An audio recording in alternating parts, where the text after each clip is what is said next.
Fanboys was made, it's like, okay, nobody needs to bring this up ever again. And here's why. Because I think we still know some people who don't seem to get the point that the prequels suck. Fuck yeah.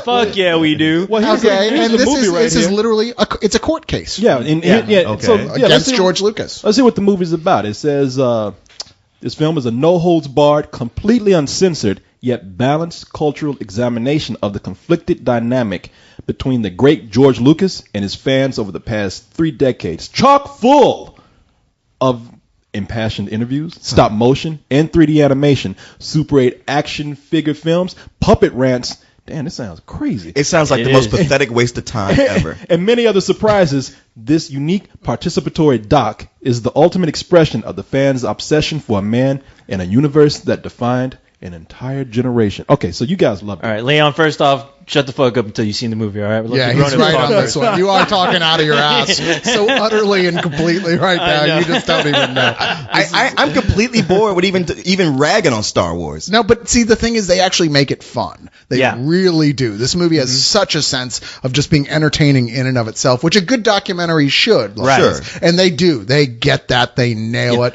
There's so many people in here who are serious Star Wars fans and have fallen on one side or the other, like the Defenders, who are still, and even the movie you're watching, you're like, come on, man.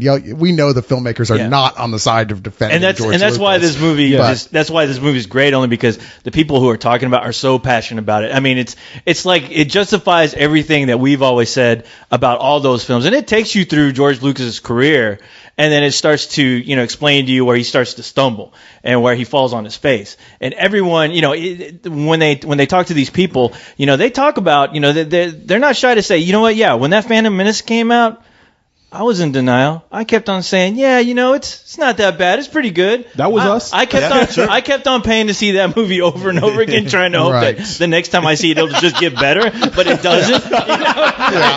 And the thing is that they're so passionate about it. And the other thing that helps is a lot of this animation that they put together. I mean, they use all kinds of different mediums, and it's hilarious when you see it on screen. It's really funny, especially it's very fast when they integrate. Paced and they illustrate the points. I mean, it's not just talking heads, you know? I mean, it's constantly moving. It's constantly showing you stuff that even as a heavy duty fan of like all things media and the internet, there's lots of like stuff I'd never seen before, from that whole Star Wars parody world. They interview some of the big people too, like the guy who did Troops, who I've never actually seen interviewed, but has gone on to actually work for Lucasfilm. It's one of those things, even he admits, they've gone terribly wrong with the shit they did, but Lucas, they make a good point. It's like, Lucas, he is what he is, but he's also the guy who will sit there and just take that criticism too and encourage people to play in his own universe. And like people like that who do stuff like that, he gives those people jobs. It's like other guys would be like, fuck off, stay out of my universe, lawsuit. And Lucas doesn't do that. And the fascinating thing about it is that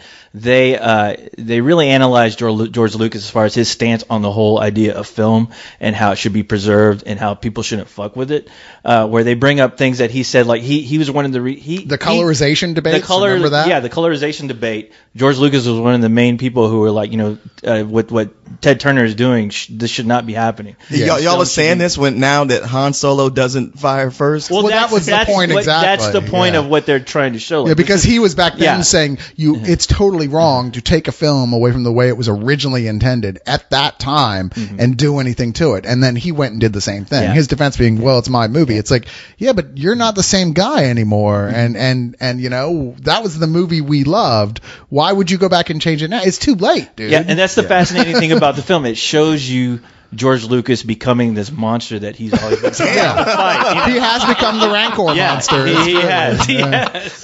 Somebody needs to drop the gate on him. But the thing is that it's not. I mean, this isn't an attack on George Lucas. These are people. It is kind of an attack in a way, on George Lucas. in a way, but these same people who are like, hey, we owe this guy a lot. I mean, I thought the last part of that film, like a good 30 minutes of it, I thought was, just saying, look, I mean, this is a guy who was just making films, and he got caught up in the business of it, and this is what happens. It happens to a lot of people. And they also go into the debate as far as who really owns these films. Is it the public or is it the artist? It's more on that part of it is pretty fascinating. It's more on the attack than it's on the defense, but to be fair, it does find him guilty by reason of mental insanity, I would say. And the penalty for that is death. At the end of the movie, he's being hung. We just need to take his toys away. No, they throw his ass in the Sarlacc pit. Hear that thing burp. You see a little doll of George Lucas being picked up. Yeah.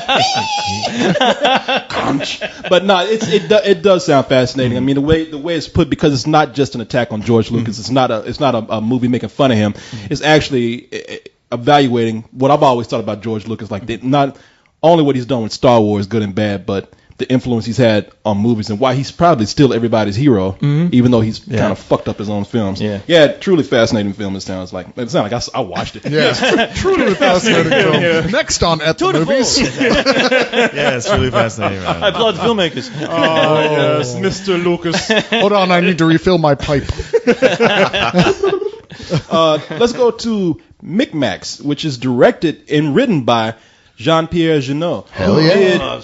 Who did City of Lost Children. And Amelie. And Amelie. Yeah. Delicatessen. I was so pissed off that I missed this goddamn film. Thanks for telling me. Safely say one of the greatest directors of the last 20 years. I wish I had gone now to this. I had a chance to, but that day I was working. I just went home and worked on the site. But here's the synopsis. It's kind of a different film for them, right? It's kind of a screwball comedy. It's a step back in many ways for what he was doing in the Delicatessen City of Lost Children when he was working with Mark Caro. I guess he was more of an animator guy, but it's definitely going back to the earlier style of things, but it's different in the sense that it's kind of got a political bent. Oh, but anyway, go ahead and read do that. Basil was raised an orphan and has a bullet lodged in his brain from an accident years ago. He now makes Civil War action figures and tries to recall the pit. No, I was going to say. I was like, wait, did we about this? Marwin Call 2, the beginning. Corey stapled the wrong pages together. A gentle-natured dreamer, he is adopted by a motley crew of junkyard dealers called Fat Albert. Living in a veritable Alibaba's cave, whose talents and aspirations are surprising as they are diverse. Remington, Calculator, Buster, Slammer, Elastic Girl, Tiny Pete, and Mama Chow. With the help of this faithful band of wacky friends, a ragtag group of Basil sets out to creatively take revenge on the weapons manufactured that caused his accident. Underdogs battling heartless industrial giants. Our gang relived the Battle of David and Goliath with imagination and fantasy reminiscent of Buster Keaton. I don't write this shit. It's just funny how they've just thrown in like every fantasy character from every different thing they could come up with. Yeah. No, and then you throwing in Fat Albert and Underdog and all that doesn't help. I'm like, I don't want to see what the hell is this movie about? And they blow up the Death Star. They take on the Empire. The only problem is when they land back on their planet, it turns out it's populated now by talking apes. And you find out our hero is a ghost. And Purgatory is the hotel he's staying in. So you really enjoyed this? This is Jean-Pierre Jeunet. Is it Jeunet or Jeunet? Jeunet. Is Jeunet? I'm sorry, Jeunet. Okay, I thought it was Jeunet. And if you've seen Delicatessen or City of Lost Children, and if you haven't, goddamn, what the fuck? Go out to the store and rent that shit. It's awesome.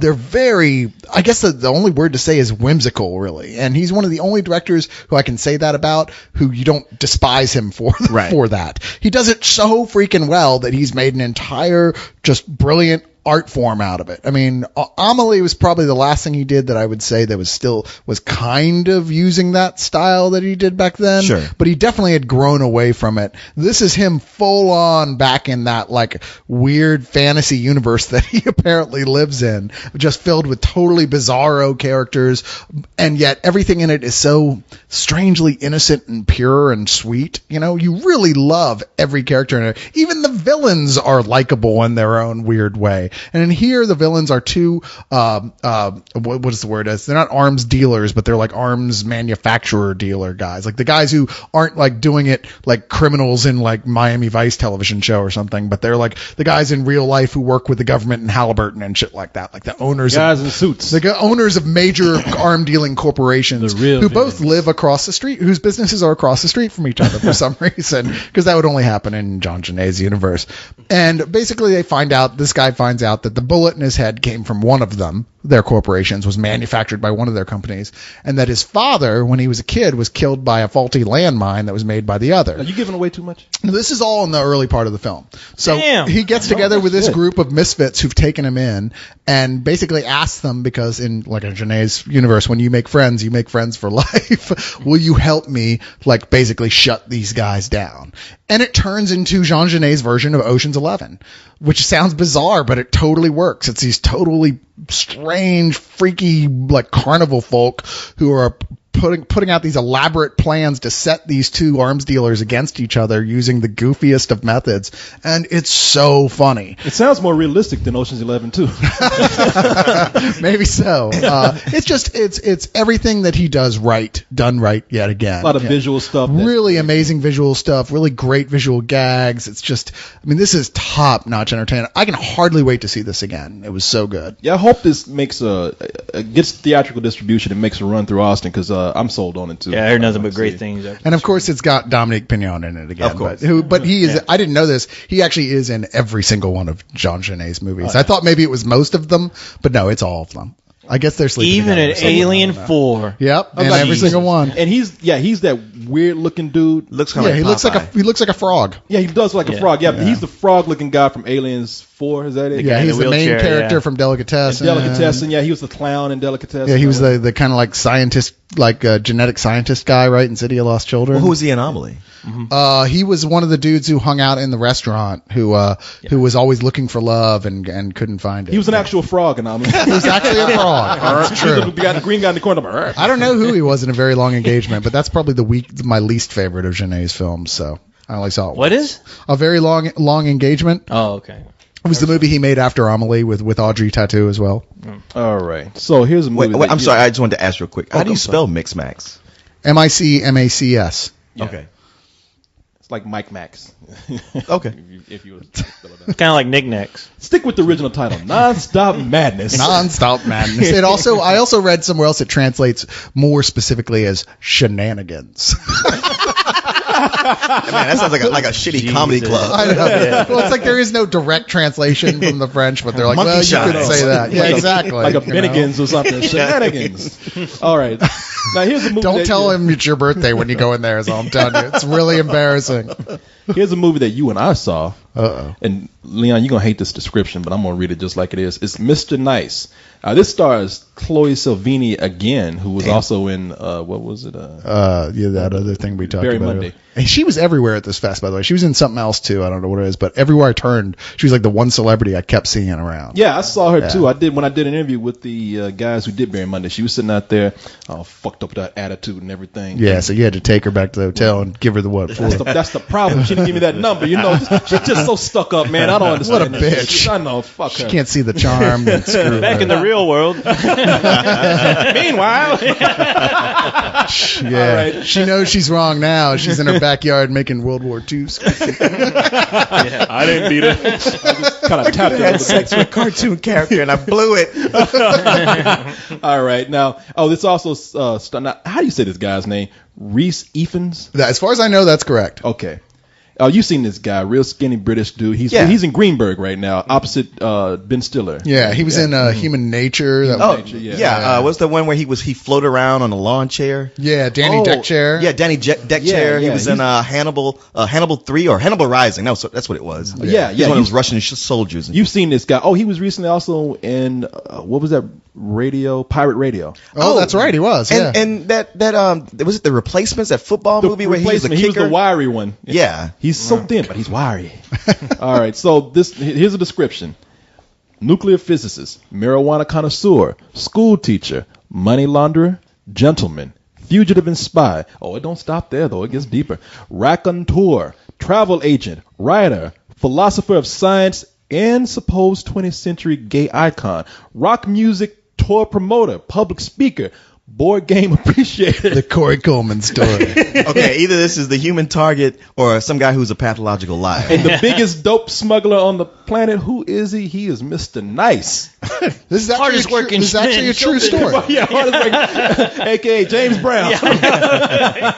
This is actually a true story, though, believe it or not. Yeah, that's what they say. I'm sure it's a little exaggerated. Well, it's based on his own autobiography and by this guy's own admittance. I've never heard of it. Yeah. But look, man, let me say, true story of a pathological liar. Yeah, I can buy all this other shit, but board game appreciator, I just don't buy that. That's crazy talk, dude. I played Sorry, and I'm sorry, but that's lame. That's a one-time only. That guy is so good playing Operation. They should have stopped that brain surgeon. It does take a very steady hand. It's true. No, Reese Ifans plays a guy who They show how he becomes. It is the rise and fall of a guy who is one of the most notorious drug smugglers in Britain at the time. It's Blow with weed. I was about to say, we saw it all. We saw it all in Blow already. Yeah, yeah, it is Blow with weed. Yeah, and it's I mean, there are differences to be sure in the way it's handled, and certainly in the conclusion. And the thing about this guy is interesting. Like, I read this today. At one point, he controlled 10% of the entire world's hash trade. Like 10% of the whole world's hash trade. One guy That's controlled funny, all you smoked that. about 50%. I know. So at least some of my supply was coming from him. Ever since he went to jail, I can't get shit. You have anymore. brain damage. But yeah, who's controlling that other? but he's a really fascinating guy. He is an entertainer type of guy now, and he's like really involved in hemp legalization, all that. And most guys who made their living off dealing drugs don't want drugs legalized. Right. So here's a guy who's like, most movies like this, they're like, oh man, look, this guy, he turned into such a dick. He was wrong. He found out he was wrong. Mm-hmm. This isn't that movie. Yeah, right. Yeah, and it's funny too because the first half of the movie to me, now it's a lot of things you want from a movie that talks about drugs, drug use, drug smuggling, drug selling, the drug business. I mean, because there are hallucinatory scenes. There's cool music in this. There's really cool visuals where when you go through certain periods, they take old footage of that time. I don't know if you took it from old movies or what. Yeah, it was they like pull like a Forrest Gump style. Yeah. But it's like, and they know it's not as good. I mean, you obviously see Reese Ifans like superimposed badly over the footage, but it's a stylistic choice. Yeah, it looks pretty cool. Did you see this? Yeah, I saw it. I'm sorry. I was in the back smoking dope. that leftover 10% that he didn't control now. Yeah, no, it is. At first, it's a bit off kilter when you're watching it, but then it meshes with the rest of the film because it is more of an artistic choice when they do that. But for them to do that, I found the movie really slow in the first half, and I don't know why. I think because the scenes there was some scenes that were so quiet, and there was a lot of dialogue, and then there were just scenes of silence. Right. And for a guy who's done so much. By the way, they don't even cover half the shit that they're talking about with him in there. He was a drug smuggler, and sometimes not a very good one either. It just seems like the middle section. As soon as they get into him being a smuggler, it's the only time that movie really is interesting. Yeah, even though that the beginning, I found it kind of interesting because I appreciated the art direction, and at least the acting was great. I mean, the acting was fantastic. But there are parts where you're like, you know what? I'm here to watch a movie. I like to see the highlights, not the whole guy's fucking life story, because that's what it felt like. There are times when you're like, you know what, they could have cut out that whole goddamn 20-minute scene of him and his wife just talking in bed. Yeah, that's the biggest problem here. Is there's so much that needed to hit the floor. It was like, why are we? The pace just disappears. Like, well, it'll be fun. It'll be like, wow, this is fast paced. It's showing us lots of neat stuff. It's real colorful. There's lots of cool images and music and fashions, and then it'll be like. For like 15 minutes. Come on, dude. Yeah. I know you got to have character in here, but there had to be a better way to do it than for this guy to be like the way they describe him, let's even take out all this bullshit of him doing all this other stuff. Let's just take it. They don't cover the board game enthusiasm. No, I know. That wasn't. He has like a Connect 4 on his desk while he's There's like the most thrilling scene of Scrabble ever set to film. Yeah, even though that would have been the coolest fucking scene in the whole movie, I'm sure. Not Candyland box anywhere in this movie, but guy who's supposed to be so charismatic and dynamic. My battleship. But you don't get the feeling of that at all. They don't give Reese Ifans, who we know. I love this guy, and I've seen him be much more charismatic and a stronger character in other films than this. And I just didn't feel like he was that cool of a guy. Not to say that he was an asshole. I just didn't. He was just a dude. He was just a guy, and I didn't really get like, wow, this guy is somebody that's known by the world. He's somebody that when he walks into a room, he takes charge. It's like. No, he's just a guy, just like anybody else, who had to get mixed up in a business that is going to pretty much pull him down. I don't know. I was really bored with it. The more I think about it, the more I'm just kind of like, maybe this it was a perfect made. festival film. Maybe it started out with the intention like, hey, we just want to show him as a regular guy. And somewhere between where it was made and where it was marketed, somebody else said like, no, we got to make him a dynamic character. We're going to promote it that way. And maybe that could be the disconnect. You know what? It could be because I tell you, I walked out at the end of the movie just because I was bored. I saw so many films, and it wasn't because I hated the movie. I was like, I know what's going to happen. And I asked people when they walked out, and that's exactly what happened. Yeah. The very end is funny because it does take a different twist because we're so used to the really zealous moral endings to these things, and it doesn't go that way. Not at all, yeah. And it's like, okay, well, that was a little bit of reward for sitting through this whole thing. And that was cool, but it was a reward a little too late. Only Yeah, because it like was. watching it, you were like, okay, I've seen this movie twice already. It's the same exact. And it almost becomes, if this weren't based on a real story, you think, oh, this is like a cookie cutter cliche of all the other drug films I've seen. And rock biopics, which are exactly. exactly the same. Right. These movies, they go through the same path. This Goodfellas, Blow, or any rock biopic, they're the exact same beats. Problem is, this is so wildly uneven all the way through it. Yeah. It really is. Rhys Ifans doesn't seem like he's the right guy for this role at all as I'm watching it. I'm like, I kind of like him. Sometimes I like him and stuff. Sometimes I'm like, why are you even here? Right. And this is one of those, wow, what are you thinking?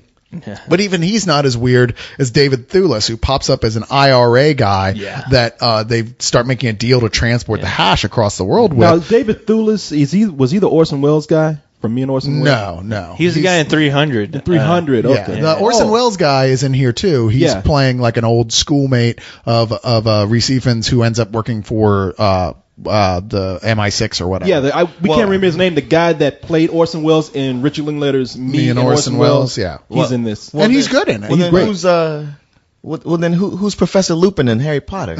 You know, you can be in. I thought that was David Thewlis. It is David Thewlis. Oh, okay. You know, you can be in more than one movie. Right? No, you don't have to pick because just Professor one. Lupin is real. Is it the same guy I'm thinking about in 300? Yeah, but you said also that's the thing that's throwing me off. I'm like, wait, 300? I don't remember. Yeah, I don't remember in 300. Okay, maybe not. Well, maybe he was. That's what threw me off. I'm confused. But anyway, he's like he's playing it so wild and so like, look at me, I'm a crazy IRA guy. Oh my God, I'll kill you all. And you're like, okay, you're getting a little obnoxious. Yeah. It's like, I thought you'd be in the movie for this one scene and that was okay. But well, with that then one you scene, he would have keep been coming great. back. But they keep throwing him at And you then where he's he a becomes regular like character. He becomes like a Family Guy character. And you're like, all right, I get it. guy. I get it. Suddenly he's showing up in a chicken outfit trying to have a fight with Rhys Ifans. That would have been awesome. now, Cyrus, Yes? you told me this movie didn't have no distribution. What? This movie, Mr. Nice. I didn't tell you shit. Tell you shit. I heard, and I thought it came from your mouth. Yeah, you said some things, Cyrus. You said some things. Yeah, you said some things. We've said that at every podcast for like the last week and a half. But no, it's rumored. Then I'm not sure, but I heard that this movie didn't have distribution. Maybe it was Laura at the Paramount who told me. how this. No, I told you that, shit. and I said Cyrus told me that. Oh, shit. I don't know a That fuck goddamn over there. Guess thing. what I heard, Court? That mother, he's talking shit about Mr. Nice. No, I heard it didn't have distribution, and honestly, I see this as being a straight to DVD film. I don't see this getting any kind of wide distribution. It's probably going to get a limited release in like your see local. If you're a town that has a small college art theater, I could totally see it coming through there, but it wouldn't be there for more than a week or two tops. Yeah. I don't know though. Shit, I was fucking Chloe Sevigny in the back during the whole thing. Well, who wasn't? Well, sorry, Corey. It was his hand. But he used a Sharpie to draw But the eyes. Oh, Cyrus, you're so wonderful. It's not as Thank cool as you think. Chloe. It's more like the scene in Kids. I know, passed out. He draws like that little like the little, when you do that little mouth puppet on you when you fold a fist, and it's like, oh, here, let me go into your pants, and he opens his hand. Oh shit, your jaw broke. What happened? But no, let's see what we got here. Which was what I thought was happening. It turned out it really was Chloe, and then to this day the police are looking for it. Let's see it now. Oh, here's a good one. Here's a real good one. Electrolux. Oh boy, here we go. Directed by Sebastian Gutierrez, and he did Women in Trouble. Is that it? And a lot. I don't even know anything about that movie. Yeah. That was the first. This is a sequel, which is supposedly it's good. The second in a trilogy. And everybody has to go like, I have a trilogy. Hey, you know what? Nobody cares. As a matter of fact, a trilogy means you might get one good movie and probably two shitty ones out of that. Well, let me read the synopsis here.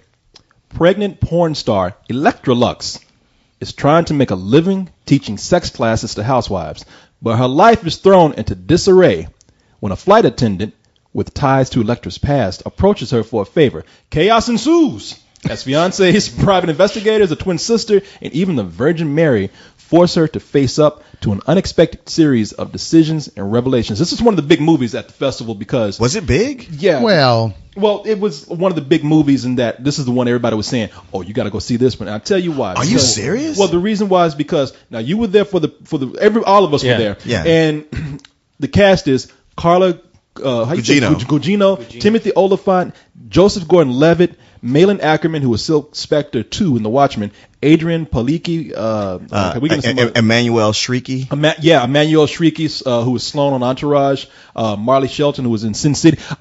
I think all these people, including the director, showed up. So it was one of the most star-studded premieres that they had there. So everybody kept saying, "You got to see Electrolux. You got to see Electrolux." I walked out that bitch after like 15 minutes. You know what? Yeah. No, I gave it about 30 minutes, 40 minutes. I was gone. Man. And I'm sorry that you did, because you missed like one of the biggest nightmares that the South by Southwest Film Festival could have ever had. That poor guy. I mean, it didn't matter how much you hated that film, you would have felt for that dude. He was just like up there shuffling and jiving on stage, like, please, someone tell me that my film's gonna work. He was they could film cut off. Stop working. Stopped. Like, and all they're like, what are we gonna do? I don't know. Send the director out. He didn't know what the fuck to do. This is like his second movie ever. And he's like out there, I thought, you know what, for that to happen, I thought he did a good job of entertaining the crowd. Yeah, I thought he did too. More so than the movie? Yeah. Man, let me get it out. I'm sorry, we share one brain, except for when you're wrong. I ain't wrong this time. No, you're not wrong this time. Yeah, I know. Him being up there, because he got up there and talked before the movie, and he's such a likable guy. You're like, and everybody seemed to like root for him. It's like, all right, man, you got your second movie, man. This is gonna be cool. You got all these stars. That's awesome. And this movie, it's one of those self-indulgent Southland Tales type movies that just go all over the place. I'm sure he thinks it's funny. It's a comedy that's not funny, trying to move in with sex and all. And you see all these people, you're like, wait a minute, these people shouldn't be in this movie. I mean, okay, a lot of actresses, when they get a certain age, they can't work. I can see Carla Gugino taking this.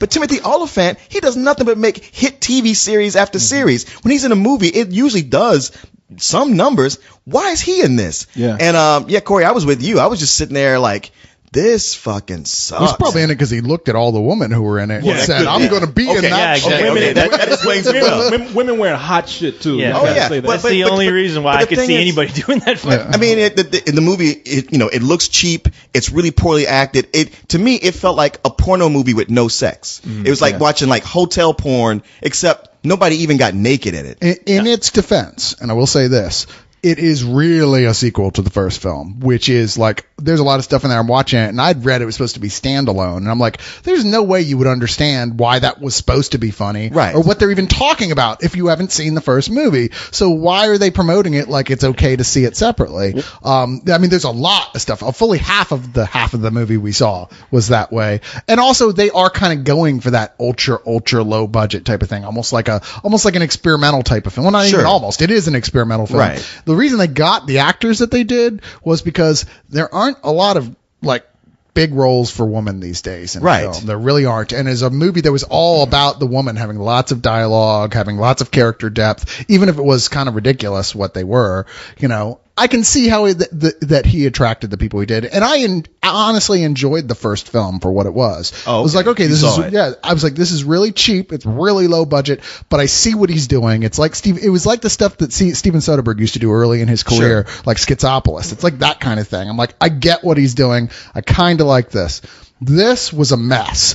It's just all over the place. There's like musical sequences that have nothing to do with anything. You're just like, what in the fuck is going on here? It's like you're a sequel to this movie, but then you're nothing like that other movie. Okay, you had me scared because Corey and I have been talking shit about this movie for the last 2 weeks, and you've said nothing. And I was afraid when we got to it, you're going to like, I don't know, you guys, the movie I saw I thought was pretty good. No, I didn't hate it the same way you did, but it's wildly mediocre is my impression. The thing that gets me is like, this guy's such a good talker because he had these actors stand up there and say like, I couldn't wait to do this movie because he grew up with women. He understands women so well. He knows how to like write them with dignity and give them a lot of depth. And I'm like, I'm watching this movie and like these chicks are in bikinis throughout the entire movie and they're acting like silly. And I'm like, wow, he really got y'all fooled and thinking this is dignified. And that should teach you something because I'm sure you're a good speaker, Leon, and I'm sure if you made a movie, he speaks very well, just as shitty as this one. well, that's the thing. I guess to control the bitch, you first have to control her mind. Well, he was a good-looking Spanish guy. You know how those dudes are, man. They're just like, come with me to the Casbah. Well, that dude was kind of nerdy. This fucking movie made me me not want to ever watch the first one ever. I mean, I was looking at this and I'm like,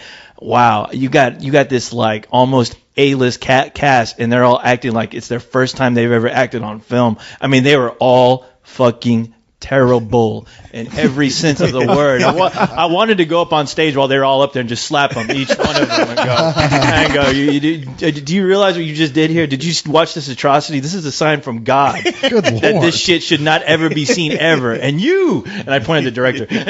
Come here. It felt very amateurish, and it was a vanity project for everyone involved. I mean, it felt like watching a bad like Access Channel like sitcom series or something. The movie opened up and Joseph Gordon-Levitt was doing his thing. He plays a guy who does a porn website, a porn appreciation website, and he's talking in front of the camera. And I'm thinking like, all right, this doesn't seem like the Joseph Gordon-Levitt that I've seen, which is good. No, it was high school drama Joseph Gordon-Levitt. But I thought because he was on a webcam, I'm like, okay, I'm going to give this the benefit of the doubt. Maybe he's playing a nervous character who doesn't know how to act because he's in front of a webcam. The credits roll, and I'm thinking like, wow, these credits are gorgeous. I mean, some of the best opening credits I've seen in film. Well, I won't say the best, but really, really inspired. Very, very nice. Yeah. Very admirable. And then there went the budget. And that's man, you took right what I was about to say. I was about to say, all that money must have went to those fucking. I don't know what's wrong with me. I know. God damn you. Stepping on lines. Give me my joke back. Hold on a second. Let me see that. Back my joke. Let me see our script. He built that up for the whole night. And you fucked it up. Should have seen me walk pacing the room. Yeah. And there went the button. And there went the button. And there went the button. Cyrus gets all the credit. Don't worry, man. I'm sure it'll be edited to your satisfaction. That's Cyrus is the comic genius. No, I'm gonna leave it in there. But I'm looking at this when the movie actually kicks in. After the credits, the lighting, I noticed first of all, it's just completely flat. Yep. Yeah, I'm this is TV movie lighting, and not very good TV movie lighting. like British TV movie. And I'm giving it a chance. The actresses start acting because it's mostly women at the beginning, and they are just so acting like it's TV movie acting. Yeah. I mean, it's because it's overacting. I know it's a comedy, but it's for people who do not know how to. Like, let me tell you something. And I'm not even trying to insult this movie. Talk about Access Television. I've seen amateur films, student projects, bad television movies, access shows where people come in pornos. In pornos, yeah. Well, people deliver their lines like this. Yeah. And I'm like, is this part of the joke? When it became very obvious it wasn't, I was like, man, this movie is horrible. Then Timothy Olyphant came in, and when he was acting bad, and he was the best thing in it. Now, when he started acting bad, I was like, man, I can't hang with this anymore. Well, a lot of the problem is that it's not really edited. They just kind of let the camera roll. And even sometimes really good actors can look pretty goddamn shitty if their director has no clue what the fuck they're doing. Those lines were and that's what it felt like. They were terrible. Joseph Gordon-Levitt, I mean, as soon as he was on screen, because, I mean, he's Joseph Gordon-Levitt. I mean, he's a great actor, I think. Yeah, but watching him, he was putting on this Spanish accent, and he was really hamming it up. And I'm just like, is this part of the joke here? Is this? But as the movie continues, immediately I was like, fuck, this is what I'm in store for the rest of this film. You know what this movie is? This movie is an example of how much directors should get credit or blame for what they do with actors. Oh, yeah, you're exactly right. That's what I'm saying. People embed them. All of them. We've seen them where they can act, and we see them act well. When you see them in this, it's all about whoever the director is, and if you can't direct people, they're going to give you whatever you put into it. The first thing I thought about, I was like, wow.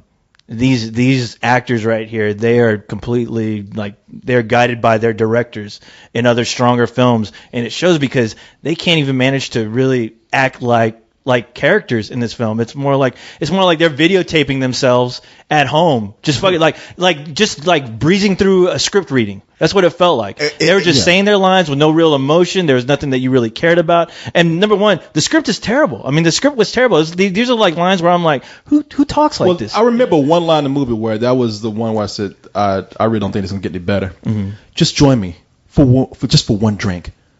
Okay, that's my limit anyway. And I'm just like, and we're talking about Carla Gucci or whatever Gucci hair. Well, I mean, I would bring this back to The Phantom Menace. Because there's another movie where you got these actors who we know are great actors, and yet they seem wooden and terrible. With bad dialogue. Because they put awkward dialogue into their mouth to read, and then they have no idea how to shoot them. I almost wonder about this and The Phantom Menace. Was it one shot? Did they just shoot it once? Go, we don't have the time or the money to shoot this more than once. Print it. That's good. Print. Let's go. Those answers those questions will be answered in that George Lucas documentary. Part 2. The People versus Electrolux. But man, this is one of those rare not even rare. This is like common. This is one of those common festival films where it's so bad.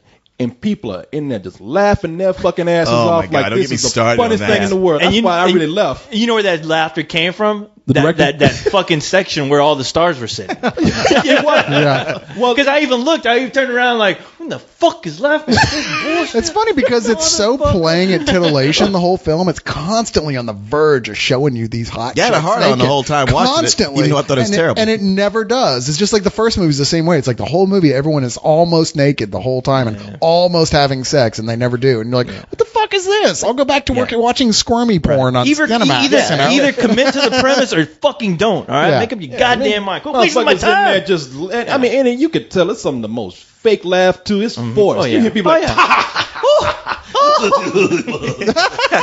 I wish you could see Corey. That acting that they were doing with those laughs was better than the acting on the screen. So this movie needed their laugh track so they can remind me when I need the fucking laugh. Hey, I might be shit once the camera's rolling, but get me in a theater where you need a laugh and I'm your guy. Hey, let me just say, Sebastian Gutierrez, don't feel bad about that movie breaking down. That was probably the best thing that could have happened because it made him look like a hero. Because he came out, there was an article written the next day. You told me about it. Yeah. Where he came out and he was so just grateful for the audience being there. He entertained them, and he got this good write-up. Oh man, I'm reading that write-up. It cracked me up because it's like that old sitcom trope where I kept thinking about the Flintstones where they put on Romeo and Juliet, and it's a disaster. Everything goes wrong, and they're like, I don't even want to read the reviews tomorrow. It's like, wait, look, I got the paper. It says we're the comedy hit of the season. What? Yeah, it's springtime for Hitler. Yeah. No, you know what? He probably went out there and yanked that film out of the projector. Oh man, the projector. You know what's sad though? He brought a second copy just in case some shit would go down, and they couldn't even help that poor guy. Yeah. He's like, hey, I got another copy. And they're like, it's probably like the projection. It's just like felt bad for the audience. It's like I'm not putting that. Yeah, it's not working. Don't know what you're talking about. No, why don't you push the little button there? No. Broken. He's got scissors in his pocket, just ready to cut that shit. No, it'll be all right, man. Yeah, good. You brought a fucking. Yeah, they even had the chick from watching. He actually brought. Are you serious? He brought a spare copy. Print, yeah, he brought a copy. He's like, I got an extra copy. Yeah, that was the thing. Those will be the only two prints. I was sitting there while he was on stage tap dancing. I heard him say like he brought that extra copy, and then that's when I decided to leave. I'm like, I'm getting out of here before they rethread this thing. Fuck no, I ain't sitting through this. Okay, I don't care if you got 10 extra copies. All of them broke. Okay. Now that whole nightmare was like way more entertaining than a lot of the films I saw that day because I was like, man, this is somebody, dude, get out your camera and film this shit. And I was like, and everybody was like, well, are we gonna get to see the rest of the film? And I almost asked, well, you got all the actors here. Why don't you just act it out? It's gonna be the same goddamn movie. It'd be funny if he told them like, hey man, the film projector ain't working. I brought a DVD. DVD player ain't working. That's okay. All the actors are here. Oh, man. Some of them dead. Yeah. Some of them are dead. We can't do it now. I am a one-man show. Damn it. Projectionists shoot themselves. But you know what? Let's go on to our next movie. I was going to say, we spent a lot of time on your least favorite movie of the festival. That was my favorite story. Because you even told me. Because Leon said, I said, man, I said, how was the movie? Because I walked out that bitch. And he's like, oh, yeah, I walked out too when it broke. And I was like, the film broke? He's like, yeah. He's like, you left earlier than that? I was like, you goddamn right I did. I still feel bad for the director, though. I mean, regardless how badly he fucked up the film, even the Wikipedia page has a thing on it about it breaking down at South by. It's like, I always want to go in there and edit and go, yeah, seriously, dude, what the fuck? It's just the cruel streak in me. I'm awesome. I loved how Leon kept on sending me texts throughout the whole night telling me how bad the movie sucked. I'm like, all right, dude, I'm here. I'm sitting here. I know. It's like hours later, and he's still like, oh my God, I still can't watch it out of my brain. Turning to Jack Nicholson on The Shining, just says, suck. All right, let's get no to the next work movie and here. Electrolux make Leon go something. Making no suck. Lovers of Hate. Now, this is done by people that we know here in town. Brian Poiser. Which will in no way affect our review. No. I didn't see it. So, but it's okay.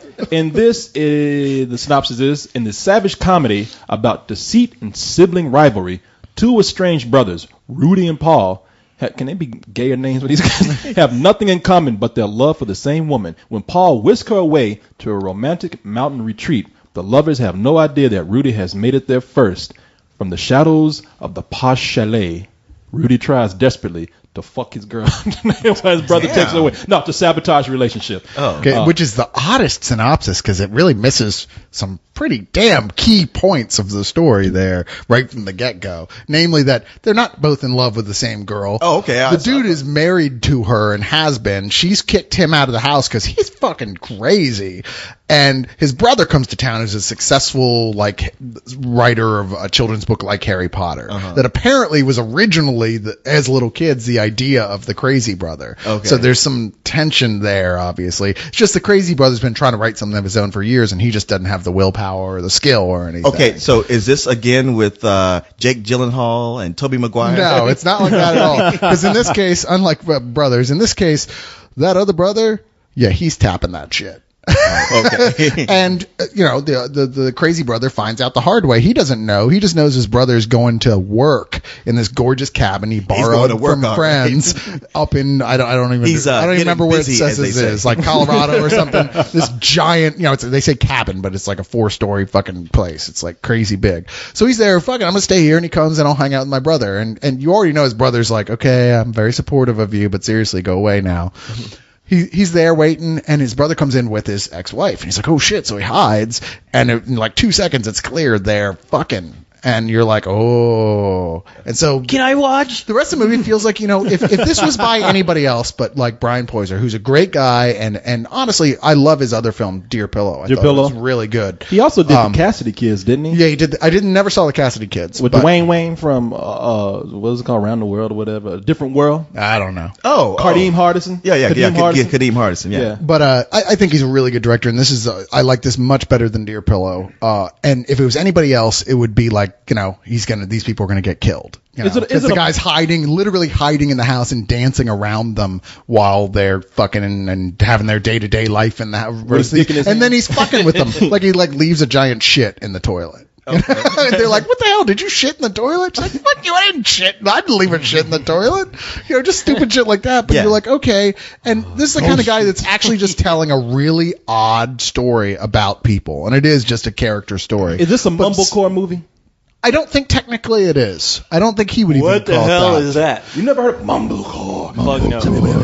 Something that Matt Gentler coined the term, who used to work here for South by Southwest, and now he's got some company in New York. Now explain it. Mumblecore Incorporated. Mumblecore is kind of like Dogma 95, the thing that Lars von Trier and all of them do. It's kind of like that, the whole really low budget. Think the puffy chair. Right. I mean, I think, Carlisle explained like no known actors. That's the movie. Very human stories. They don't have a script. They're generally improv with just general directions. A lot of handheld camera work. Okay. But this is not like that at all. I mean, it has that feeling of like, okay, this is like a really human story. It's not going very Hollywood at all about it. Like in other films, honestly, a lesser film of a bigger budget would take this and make it a really stupid thriller. And instead, you've got a really interesting story about these people. And if you can take yourself away from your expectations of what Hollywood would normally do, it's really enjoyable. These actors are great. Man, I think Brian knocked it out of the park. I really do. Okay, it's a great film. Any chance of distribution when you look at it? Apparently IFC picked it up. So right on. Yeah. So it'll be on television. It'll at the very least be on their channel. Yeah, which is a decent amount. Better than no television course, right? For a director who's at Brian's stage right now, where he's at, that's a pretty big deal. Yeah, no, I'm not making fun of him. Look, Cyrus getting mad. Like, don't fuck with Brian. You better not fuck with Brian. You better tell him right now for the sound clip so you can use it. Brian Poiser is the most talented director in the world. Say it. Say it. Brian Poiser is the most talented director in the world. I'll suck this dick. All right? Yeah, right. Hey, Cyrus, fuck your friend. I know Cyrus is getting a role in his fucking next movie as a janitor. Damn walking straight. across. No. I'll be the fat guy number 2.